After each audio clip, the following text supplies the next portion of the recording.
Indian cricket star Virat Kohli was fined on Tuesday for the second time in this Indian Premier League (IPL) season after a post-match altercation with former national teammate Gautam Gambhir. Both were docked their entire match fee, the Indian Premier League said, while Naveen Ulhar was fined 50% of his for breaching the league's code of conduct. Kohli and Afghan bowler Naveen were seen having sharp words on the field during a tense match between Kohli's Royal Challengers Bangalore and Lucknow Super Giants on Monday.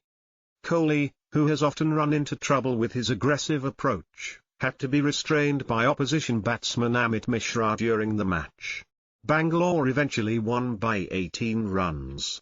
Afterwards, Lucknow's Kyle Mayers had to be led away from an exchange with Kohli before other players tried unsuccessfully to stop a visibly furious Gambhir, Lucknow's team mentor, from confronting him. Gambhir and Kohli, who played together when India won the 2011 World Cup, had a shouting match before Bangalore skipper Faf du Plessis intervened. The former national teammates were also involved in an ugly on-field exchange in a 2013 IPL match. The 41-year-old Gambhir has become an MP for India's Hindu nationalist ruling BJP party since retiring from cricket in 2018. This was Kohli's second offence this season after he was fined 10% of his match fee for his conduct during Bangalore's loss to Chennai Super Kings last month.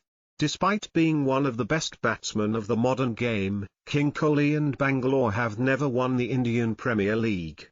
He quit the RCB captaincy at the end of the 2021 season.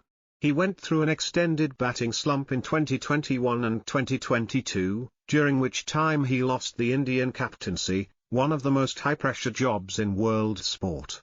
Kohli, 34, has spoken about his mental health struggles during his dry phase, including how he had been snappy to his Bollywood actress wife Anushka Sharma.